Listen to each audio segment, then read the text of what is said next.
आप जानते हैं कि अभी आदिल हसन साहब ने, जो मजलिस इत्तेहादुल मुस्लिमीन के उम्मीदवार हैं, उन्होंने बताया कि यहां पर आबादपुर और बिभोर में को ब्लॉक बनाना है।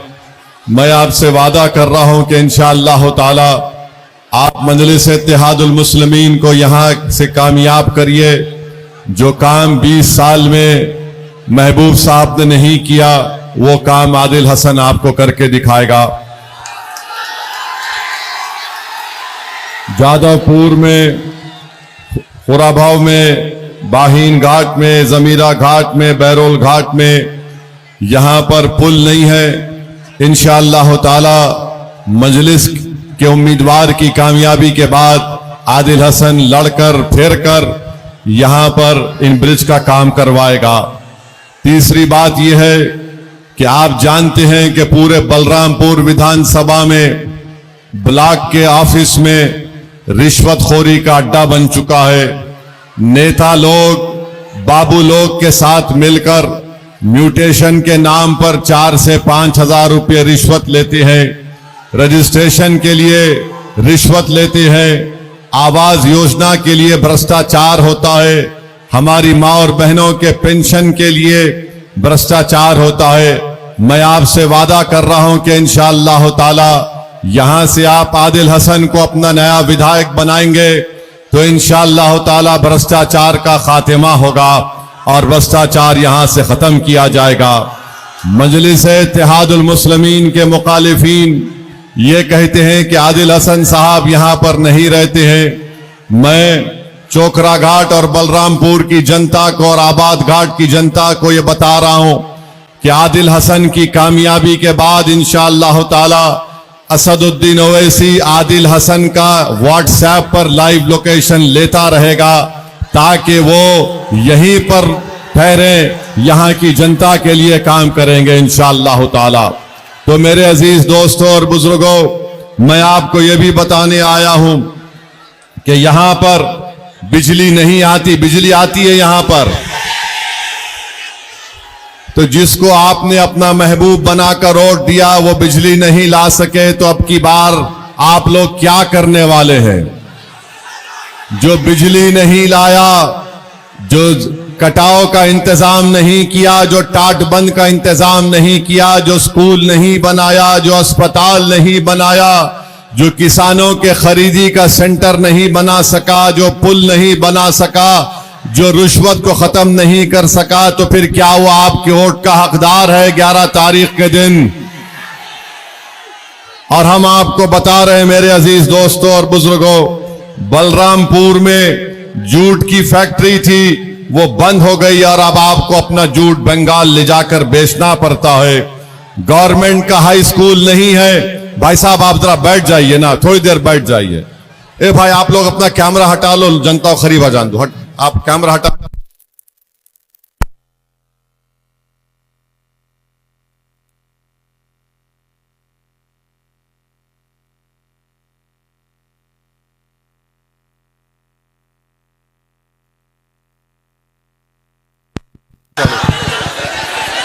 अब आप जरा आराम से बैठिए, आराम से, आराम से, बस बस, जो जहां है वहां रुक जाइए। अब जो जहां पर है वहां पर आप लोग हट जाइए, हट जाइए, ए हट जाइए, आधे अरे फटो, हट जाइए, ए हटो, आप रुक जाओ। अब आप हमारी बात को सुनेंगे आराम से। हमको जाना है और 2-3 जगह पर जाना है। सुनिए हमारे, तुम बैठो, हमारी बात सुनिए। जो करीब है और दूर है वो हमारे नजदीक है। और तेजस्वी के और सीपीआई एमएल का जलसा होता तो कोई इतना करीब आने नहीं देता, दूर रखते आपको। तो हम आपके करीब आ गए हैं, आप हमारे करीब आ गए हैं। मैं आपको मुबारकबाद देता हूं कि आबाद घाट में मुझे मालूम हुआ कि आपके सांसद, आपके एमपी तारिक अनवर साहब और महबूब साहब गए थे, तो आपने उनसे सवालात किए कि क्यों डेवलपमेंट का काम नहीं हो रहा है। मैं आपको मुबारकबाद देता हूं कि आपने अपने विधायक और सांसद से सवाल किया, सवाल करने वाले का नाम मजलिसी है, नहीं डरने वाले का नाम मजलिसी है। मैं आपको मुबारकबाद देता हूं कि आपने अपने सांसद और विधायक से सवाल किया।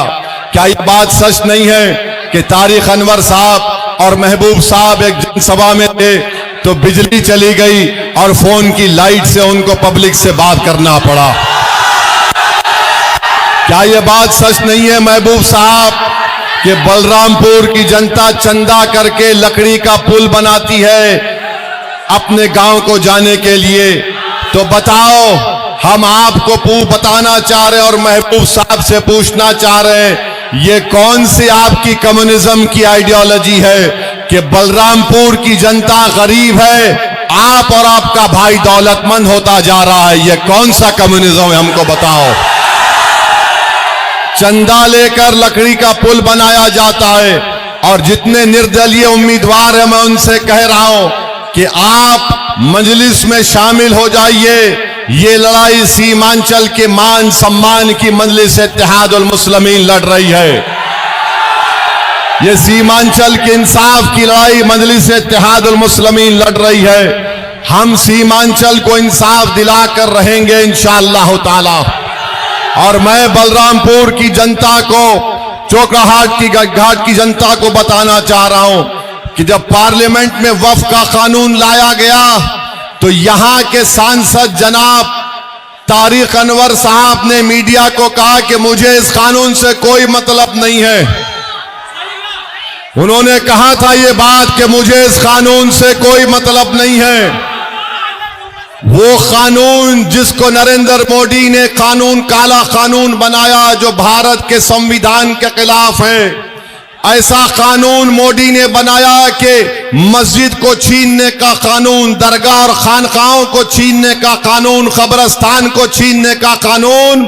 और आपके सांसद जनाब तारिक अनवर साहब ने बयान दे दिया कि मुझे इससे कोई मतलब नहीं है। तारिक भाई, अल्लाह का घर तो आपका भी घर है ना।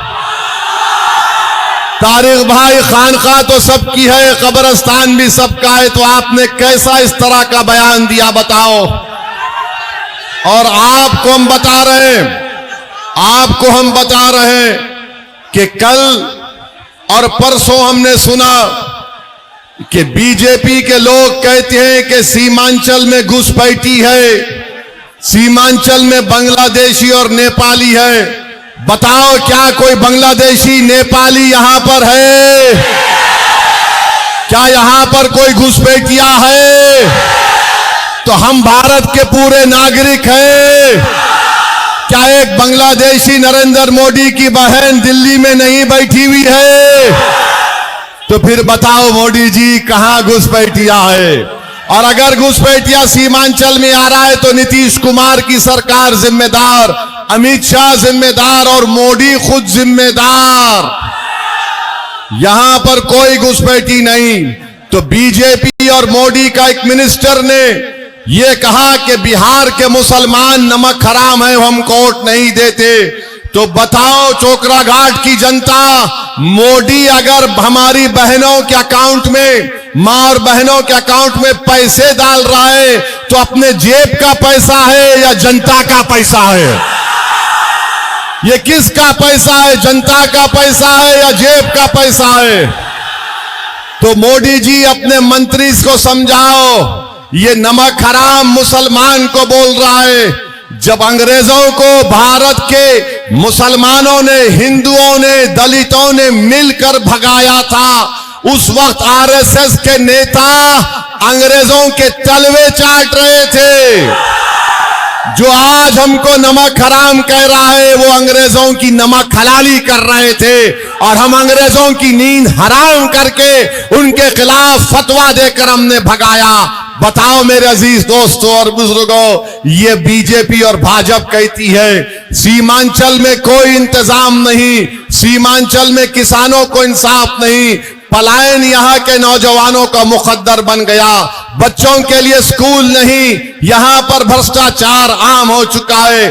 सीमांचल के लिए मजलिस इत्तेहादुल मुस्लिमीन एक डेवलपमेंट का प्रोग्राम रखती है। हम आपसे अपील कर रहे हैं कि 11 तारीख के दिन आप गलती मत करिए, और मजलिस इत्तेहादुल मुस्लिमीन पतंग छाप का निशान 5वें नंबर पर है। 5वां नंबर, ये 5 को जब आप बंद करेंगे तो मुट्ठी बनता है। ये हमारे इत्तेहाद की निशानी है।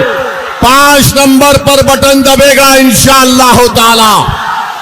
मेरे अजीज दोस्तों और बुजुर्गों, हम आपको एक और बात बताना चाहते हैं, वो ये है कि मोदी ने घुसपैठी कहा, उनके मंत्री ने नमक हराम कहा, तो तेजस्वी ने हमको क्या कहा मालूम आपको? तेजस्वी ने हमको कहा कि ओवैसी एक्सट्रीमिस्ट है, जिसको हिंदी में नहीं, हिंदी में उसको